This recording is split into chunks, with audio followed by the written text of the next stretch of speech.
Hello students, कैसे हैं आप सब लोग। आई होप सब लोग अच्छे ही होंगे। स्टूडेंट्स, पिछली क्लास में जो हमने डिस्कशन में लिया था वो था अपना इलेक्ट्रोस्टैटिक्स, ठीक है, जिसमें कि हमने चार्ज के बारे में डिस्कशन किया था। तो जिन बच्चों ने प्रीवियस लेक्चर नहीं देखा है पार्ट फर्स्ट इलेक्ट्रोस्टैटिक्स का, तो वो पार्ट फर्स्ट देख करके नेक्स्ट वीडियो जो कि मैं अभी आपको बताने वाला हूँ, इस वीडियो में बहुत सारी डिटेल में डिस्कशन करेंगे हम, ठीक है, और बहुत ही प्यारे प्यारे न्यूमेरिकल भी कराएंगे नेक्स्ट वीडियो में या फिर उससे नेक्स्ट वीडियो में, जो कि बोर्ड लेवल के लिए बहुत ही ज़्यादा इंपॉर्टेंट होंगे, ठीक है। तो स्टूडेंट्स, मेरा नाम सोम राजपूत है और जो बच्चे चैनल पर नए हैं जल्दी से चैनल को सब्सक्राइब कर लें, क्योंकि बहुत सारे awesome video sessions, important questions, ठीक है, और जो भी एग्ज़ाम से अपडेटेड न्यूज़ आएंगी वो सारी मैं आपके लिए लेकर के आता रहूँगा, ठीक है। तो स्टूडेंट्स, जिन बच्चों ने पिछली क्लास जो पिछला वीडियो है वो देख रखा है, अटेंड कर रखी है पिछली क्लास, तो पिछली क्लास में मैंने आपको बताया था स्टूडेंट्स, मैंने क्या बताया था कि एक नोट पॉइंट दिखाया था कि चार्ज क्या है, फंडामेंटल पार्टिकल हैं, जैसे कि specific charge on fundamental particle, जैसे कि मैंने आपको बताया था इलेक्ट्रॉन और आपका प्रोटॉन, ठीक है। यहाँ पे देखने की कोशिश करें, जैसे कि आपका इलेक्ट्रॉन है स्टूडेंट्स और है आपका प्रोटॉन, ठीक है। तो मैंने आपको बताया था कि जैसे कि इलेक्ट्रॉन के ऊपर जो चार्ज है, ठीक है, जैसे कि इलेक्ट्रॉन के ऊपर चार्ज क्या है, माइनस, ठीक है, 1.6 × 10⁻⁻⁹ कूलम, ठीक है। तो ये मैं बता रहा हूँ इस वजह से कि थोड़ा सा आपका रिवीजन हो जाए और पिछली क्लास से आपका कंटिन्यू हो जाए, जो कि पार्ट नंबर फर्स्ट था। ये है आज का पार्ट नंबर 2, जिसमें हम किसके बारे में डिस्कशन करेंगे, स्पेसिफिक प्रॉपर्टीज़ ऑफ चार्ज, ठीक है स्टूडेंट्स। तो मैंने आपको बताया था पिछली क्लास में, ये जो इलेक्ट्रॉन है इसके ऊपर जो चार्ज है आपका, इसके ऊपर जो चार्ज है वो कितना है, 1.6 × 10⁻⁻⁹, ये इसकी खुद की प्रॉपर्टी है, ठीक है। तो मैं लिख सकता हूँ यहाँ पर, ये क्या है स्टूडेंट्स, इंटरनल प्रॉपर्टी है इसकी, क्या है, इंटरनल प्रॉपर्टी। तो ध्यान रखिएगा, ये किसी से मतलब नहीं रखता है, खुद की, मतलब हम कह सकते हैं खुद की इसकी एक पहचान है, इसके ऊपर इतना आवेश है। हम ये नहीं कह सकते कि उसके ऊपर आवेश क्यों है इतना, ठीक है। मतलब ये है कि ऐसी चीज़ जिसके ऊपर खोज ना की जा सके वो क्या है, इलेक्ट्रॉन, ठीक है। इसके आगे भी वो बहुत सारे पार्टिकल हैं, जैसे कि क्वार्टर्स, मैंने आपको बताया होगा, नहीं बताया तो अब बता देता हूँ। क्वार्टर्स है आपका, जो कि मैंने पिछली क्लास में डिस्कशन में लिया था आपके में, ठीक है। नहीं लिया है तो अब देख लीजिए, कोई दिक्कत नहीं है, वो भी हैं, लेकिन क्या है कि वो बहुत कम टाइम के लिए एग्जिस्ट करते हैं नेचर में, इस वजह से हम उन पर ज़्यादा देर स्टडी नहीं कर सकते हैं, ठीक है। अब इन पर स्टडी कर सकते हैं, तो इन पर स्टडी हो चुकी है ख़त्म, आगे, ठीक है। अगर मान लो किसी बॉडी पर आप, किसी बॉडी जैसे वो कोई वस्तु है, कोई बॉडी है, जब आप इसके ऊपर रिसर्च करोगे तो लास्ट कहाँ पर जाके होगा, इलेक्ट्रॉन और प्रोटॉन्स पर, ठीक है। इलेक्ट्रॉन और प्रोटॉन पर जाकर के लास्ट हो जाएगा, भले ही चाहे आप कुछ भी कर लेना, ठीक है। तो ये मैंने आपको पिछली क्लास में बता दिया था। स्टूडेंट्स, आज की जो क्लास है वो बहुत ही इंपॉर्टेंट होने वाली है, ठीक है। जो बच्चे नए हैं फटाफट से क्या करना है, वो पिछली वाली वीडियो सेशन को देख करके इस वाली वीडियो सेशन की तरफ बढ़ें, अन्यथा आपकी समझ में कुछ नहीं आ पाएगा, ठीक है। हाँ, तो अब आपको स्टूडेंट्स हेडिंग लगा लेनी है, स्पेसिफिक प्रॉपर्टीज़ ऑफ चार्ज। तो मैं भी हेडिंग लगा लेता हूँ, स्पेसिफिक प्रॉपर्टीज़ ऑफ चार्ज। तो हेडिंग लगाएंगे सभी बच्चे, स्पेसिफिक प्रॉपर्टीज़ ऑफ चार्ज, यानी चार्ज की कुछ ऐसी प्रॉपर्टीज़ हैं, ठीक है। चार्ज की कुछ ऐसी प्रॉपर्टीज़ हैं जो कि आपने कभी ना सुनी हो, ठीक है। चार्ज तो आपकी समझ में आ चुका है, किसी भी ऑब्जेक्ट से रिलेटेड होता है, किसी भी मैटर से एसोसिएटेड होता है वो, ठीक है, उसकी कोई दिक्कत नहीं है। और चार्ज आपका दो टाइप का होता है, फर्स्ट है नेगेटिव और आपका पॉजिटिव। ये सब कुछ मैं पिछली क्लास में डिस्कशन में ले चुका हूँ। हाँ, तो स्टूडेंट्स, फर्स्ट प्रॉपर्टी के बारे में आपको आगे बढ़ने से पहले इसको हिंदी में एक बार और देख लो, जो बच्चे हिंदी मीडियम से हैं उनकी समझ में भी आ जाएगा, ठीक है।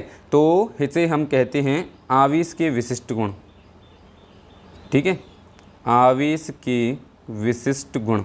बच्चों, मेरी तरफ से आपको कोई भी दिक्कत नहीं होगी स्टूडेंट्स, ठीक है। आवेश के विशिष्ट गुण, ठीक है, हाँ, आवेश के विशिष्ट गुण। तो फर्स्ट क्या है आवेश के विशिष्ट गुण के अंदर स्टूडेंट्स, तो वो आपको यहाँ पर लिखना है नंबर फर्स्ट पॉइंट, ठीक है। हाँ, हैंड राइटिंग थोड़ी सी गड़बड़ है, आप देख सकते हैं, मैं एकदम इटालियन भाषा में लिखता हूँ, कोई दिक्कत नहीं आनी चाहिए आपको। चक्कर क्या है, लिखने में थोड़ा न्यू है, इस वजह से प्रॉब्लम आ रही है। हैबिट में आ जाएगा तो कोई दिक्कत नहीं, बहुत ही अच्छी राइटिंग लिख के दे देंगे हम आपके लिए, लेकिन क्या है, अपनी राइटिंग तो क्या है, माशाल्लाह। तो चलो, फर्स्ट पॉइंट है students, charge is a scalar quantity. ठीक है, तो आपको लिखना है चार्ज इज स्केलर। हाँ, जो बच्चे स्केलर वेक्टर नहीं जानते हैं उनके लिए क्लास 11th में फर्स्ट चैप्टर है, वो आपको बच्चों रीड करना पड़ेगा। ठीक है ना, तो उसे रीड करने में आपको समझ में नहीं आएगा कि क्या स्केलर होता है और क्या वेक्टर होता है। ठीक, तो चार्ज इज स्केलर क्वांटिटी। ठीक है, चार्ज इज स्केलर क्वांटिटी। हाँ, मैं यहाँ पे थोड़ा बहुत डिस्कशन कर देता हूँ कि व्हाट इज स्केलर क्वांटिटी। ऐसी क्वांटिटी जो कि जिसका ना मैग्नीट्यूड तो होता है, जिसका मैग्नीट्यूड तो होता है बट, ठीक है, बट को क्या कहते हैं, लेकिन किंतु परंतु। ठीक है, लेकिन किंतु परंतु इसकी डायरेक्शन नहीं होती है स्टूडेंट्स। क्या नहीं होती है, डायरेक्शन। ठीक है, मैंने कहा ये है 5। ठीक है, अब कहाँ पे 5 है, कहाँ पे 5 है, तो अगर आप अब ये 5 है, एक स्पेसिफिक नंबर है, यानी कि ये मैग्नीट्यूड हो गया। ठीक है, ये देख सकते हैं आप यहाँ पर। अब मैंने इसके पीछे लगा दिया 5 न्यूटन।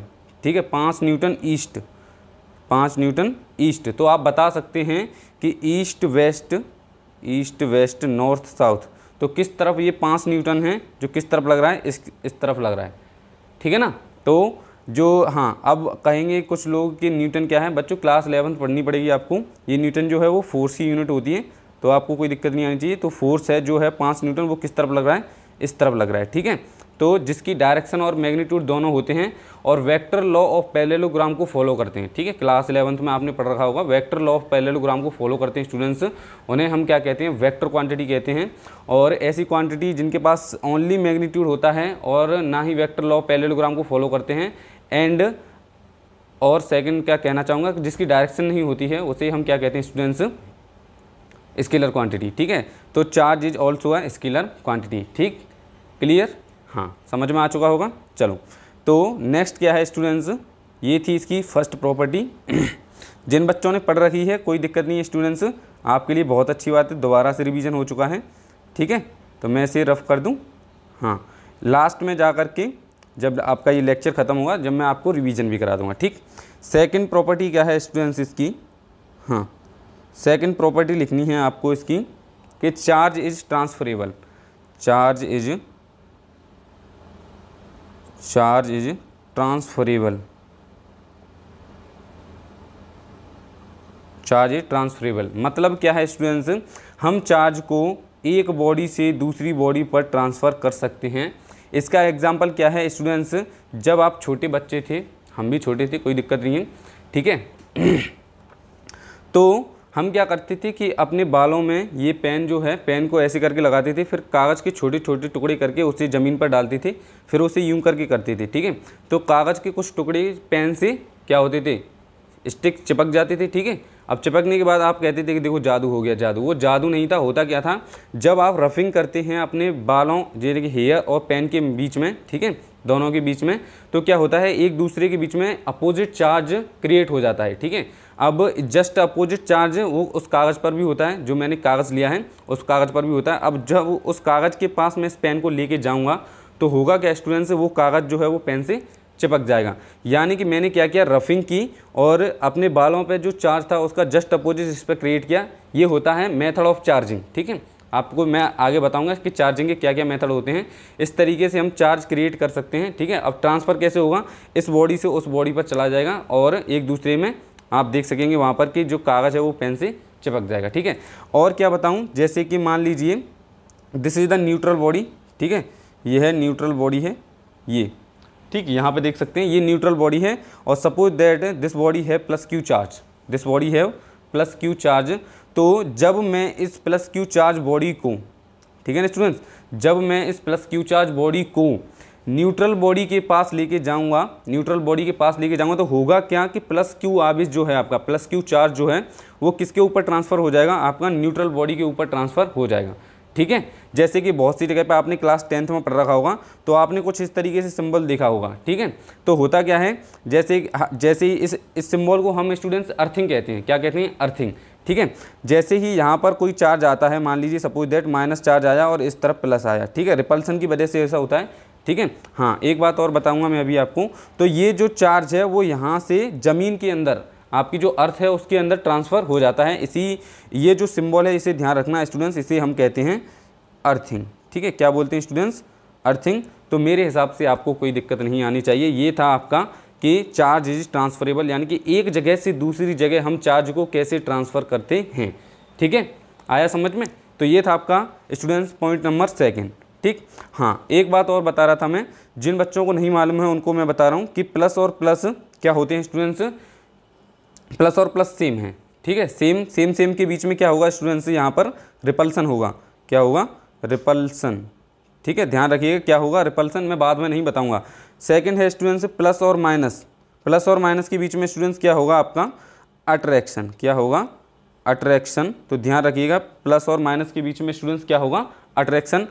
और इसी जगह पर अगर स्टूडेंट्स मैं आपका माइनस और माइनस ले लेता हूँ तो यहाँ पर क्या हो जाएगा, फिर से रिपल्सन हो जाएगा। ठीक है, जैसे कि मैं आपको बताऊँ कि अट्रैक्शन हमेशा अपोजिट के बीच में होता है, जैसे कि मेल और फीमेल के बीच में अट्रैक्शन होगा, ना कि मेल और मेल के बीच में। ठीक है, आई बात समझ में। समझाने के लिए कुछ भी एग्जाम्पल लेना पड़ता है, क्या करें। ठीक है, समझ में आ गया आपको। चलो अब नेक्स्ट क्या है, हंसने वाली कोई बात नहीं है, ये एग्जाम्पल मैंने दे के बताया, अन्यथा आपकी समझ में आ नहीं पाता कि सर क्या बोलना चाहते हैं। ठीक है, तो ये उन बच्चों के लिए है जो बिल्कुल ही ढीठ हैं। ठीक है, ढीठ जानते हो ना, जिनकी बुद्धि में कुछ नहीं घुसता है, उन्हें ढीठ कहते हैं। ठीक है, तो चलो हाँ पॉइंट नंबर 3। ठीक है, हाँ इसमें आप लिख भी सकते हैं, ये मैंने बोर्ड के लिहाज से नहीं लिखाया, ये मैंने थोड़ा शॉर्ट में कर दिया। हाँ इसमें आप लिखेंगे कि इफ़ अ चार्ज बॉडी, हाँ पॉइंट नंबर 3 हम बाद में लिखेंगे, इसमें लिखेंगे आप if a charge body put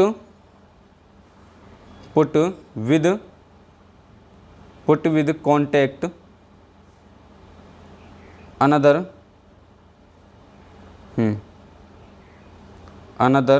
अनचार्ज body. ठीक है, uncharge body, then charge will be transfer, then charge will be transfer from charge body to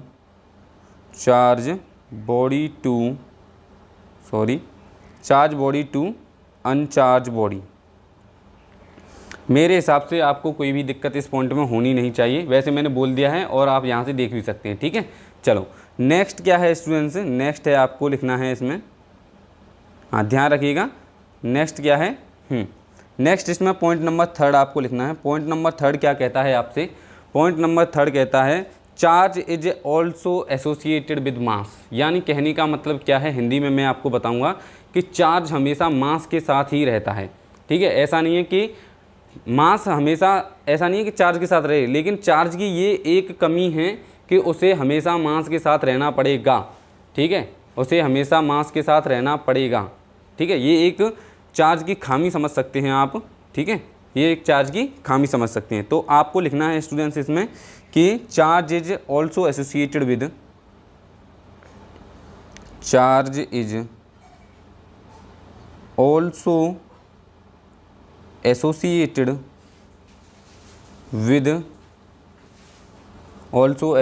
with mass. ठीक है, also associated with mass. Students इसमें आगे आपको ऐसे कुछ करके एरो लगा लेने हैं। ठीक है, इन एरो के सामने आपको लिखना है अब ये कहना क्या चाहता है। ठीक है, यानी कहने का मतलब ये है charge can not exist without mass. ठीक है, charge can not exist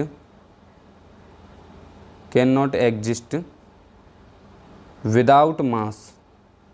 any problem, charge can not exist without mass, कहने का मतलब ये है कि चार्ज बिना मास के रह नहीं सकता है बच्चों। ये चार्ज की एक प्रॉब्लम है। ठीक है, ये चार्ज की एक प्रॉब्लम है। बट का मतलब जानते हैं ना, लेकिन किंतु परंतु मास एग्जिस्ट विदाउट चार्ज। ठीक है, मास एग्जिस्ट विदाउट चार्ज। तो ये था आपका कि charge is also associated with mass. मेरे हिसाब से ये पॉइंट आपको क्लियर हो चुका होगा। ठीक है, नेक्स्ट स्टूडेंट्स इसमें क्या लिखना है, सो आगे लिखेंगे इसमें, so the presence of charge is represent the, क्या करता है, यानी कि जहाँ पर मान लीजिए suppose that here is charge. ठीक है, यहाँ पर कोई चार्ज है, क्यू चार्ज, ये आपको दिख रहा है क्यू चार्ज, ठीक है। यहाँ पर एक चार्ज क्यू है, इसका मतलब क्या है, क्या समझ में आ रहा है? इसका मतलब ये समझ में आना चाहिए स्टूडेंट्स आपको, अगर इतना समझ में आ चुका है तो यहाँ तक कि यहाँ पर अगर चार्ज है तो यहाँ पर मास ज़रूर होगा, ये गारंटी है, ठीक है। यहाँ पर अगर चार्ज है तो यहाँ पर मास ज़रूर होगा, ठीक है। आपको कोई भी दिक्कत नहीं आएगी यहाँ तक, ठीक है। तो आपको क्या लिखना है, हाँ लिखेंगे मेरे साथ सभी स्टूडेंट्स। मैं पेन थोड़ा चेंज कर लूँ, ये अजीब सा लग रहा है, ठीक है। दिख तो जाएगा आपको ये ब्लू वाला पेन। तो लिखना है मेरे साथ में, so the presence of charge, so the presence, मैं इसी तरीके से लिखूंगा, प्रेजेंट आएगा तो मैं इसी तरीके से लिखूंगा, प्रेजेंस आएगा तो इसी तरीके से लिखूंगा, ठीक है। तो अगर आपको दिक्कत आ रही है तो आप बिल्कुल, मैं बोल रहा हूँ आप लिख सकते हैं, ठीक है। So the presence of charge, presence of charge represent the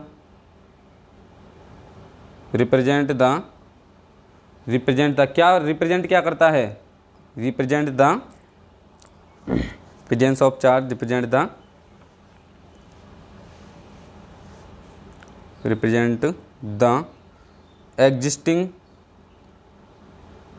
existing of mass, represent the existing of mass, ठीक है। तो ये था आपका ये पॉइंट, मेरे हिसाब से आपको समझ में आ चुका होगा, ठीक। इसके बाद स्टूडेंट्स नेक्स्ट स्लाइड में ले लेता हूँ, ठीक है। हाँ, नेक्स्ट क्या है, आपको हेडिंग लगानी है क्वांटाइजेशन ऑफ चार्ज, ठीक है। तो सभी बच्चे मेरे साथ हेडिंग लगाएंगे, क्वांटाइजेशन ऑफ चार्ज, ठीक है। मतलब क्या है बच्चों, मतलब ये है कि चार्ज क्या है, चार्ज को हम क्वांटाइज करते हैं, ठीक है। क्वांटाइजेशन ऑफ चार्ज क्या है, चार्ज को हम क्वांटाइज करते हैं, ठीक। मतलब ये है जैसे कि सपोज दैट कि आप कहीं स्टेशनरी की शॉप पे गए, आपने कहा वहाँ पे जाकर के आपने क्या कहा कि भैया मेरे को एक पेन दे दो, ठीक है। उसने दे दिया, आप कहोगे भैया ब्लैक वाला एक पेन दे दो, उसने दे दिया, ब्लू जो भी आपका है, लाल हरा नीला पीला आपने ले लिया।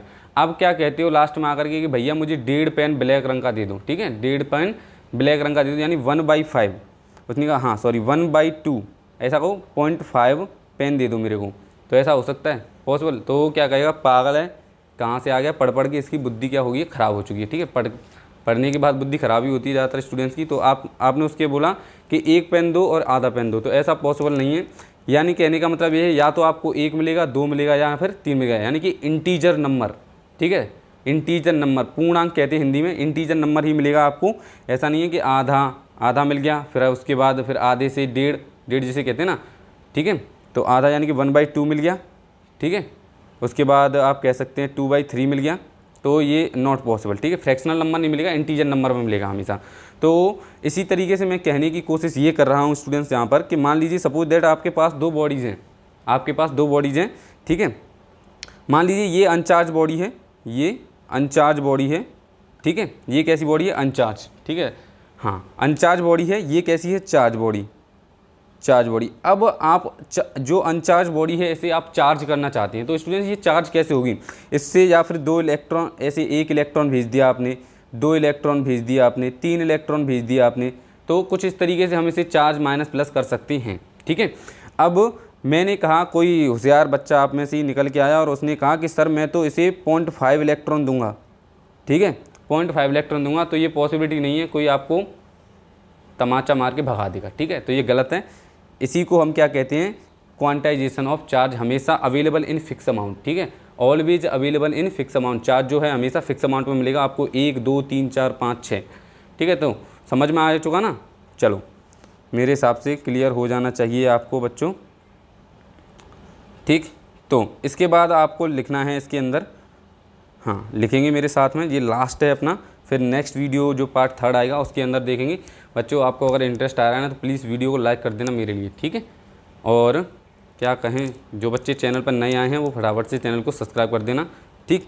तो इसके अंदर आपको लिखना क्या है स्टूडेंट्स, क्वांटाइजेशन ऑफ चार्ज के अंदर आपको लिखना है the quantisation of electric charge, the quantisation of electric charge,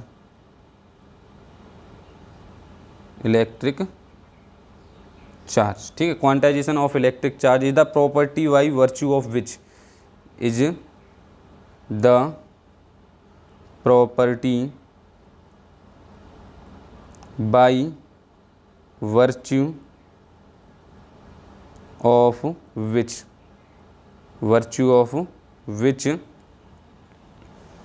all free charge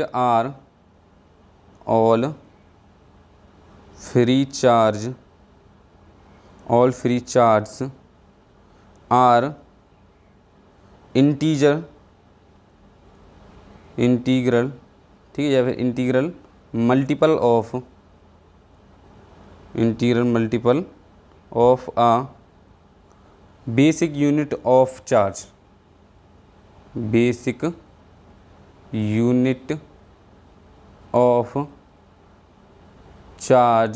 that represented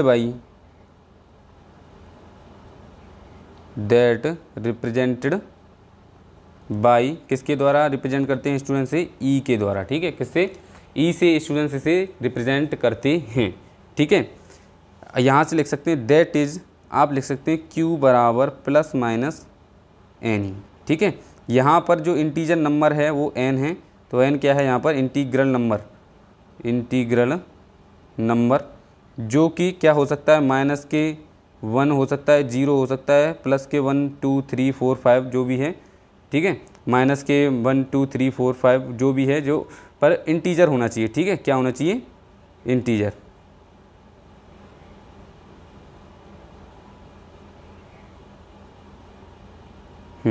sorry क्या गड़बड़ होगी, ठीक है, हाँ, क्या होना चाहिए स्टूडेंट्स, इंटीजर होना चाहिए, ठीक है।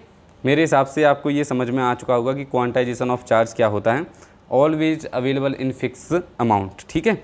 अब एक और है स्टूडेंट्स, एक बात और, वो क्या है, वो ये है, हाँ, वो क्या बात है स्टूडेंट्स कि नोट पॉइंट लिखेंगे, नोट पॉइंट है आपका, नोट पॉइंट ये है कि चार्ज ऑन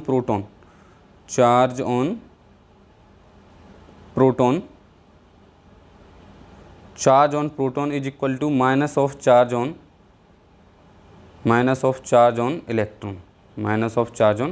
इलेक्ट्रॉन, तो ये था आपका नोट पॉइंट। यहीं पर इस पार्ट नंबर 2 जो है इसको दी एंड करते हैं स्टूडेंट्स। इसके बाद मैं आपको बताऊंगा कंजर्वेशन ऑफ चार्ज, ठीक है, और चार्ज एक इनवेरिएंट क्वांटिटी है कि नहीं, इसका मतलब ये है कि स्पीड पर चार्ज की जो वैल्यू है वो स्पीड पर डिपेंड करती है कि नहीं, या फ्रेम ऑफ रेफरेंस पर इसकी वैल्यू डिपेंड करती है कि नहीं। तो स्टूडेंट्स बहुत ही नेक्स्ट वीडियो जो है पार्ट नंबर 3 बहुत ही इंपॉर्टेंट और बहुत ही ऑसम होने वाला है, ठीक है। तो फटाफट से जो बच्चे अभी तक हमसे नहीं जुड़े हैं तो जल्दी से जुड़ जाएं स्टूडेंट्स, आपके लिए बहुत फ़ायदेमंद होने वाली हैं। तो अपनी बोर्ड की तैयारी बहुत अच्छी तरीके से करें, आपको बहुत फ़ायदा होने वाला है। टेक केयर, बाय बाय, अगली वीडियो में आपसे फिर मिलते हैं।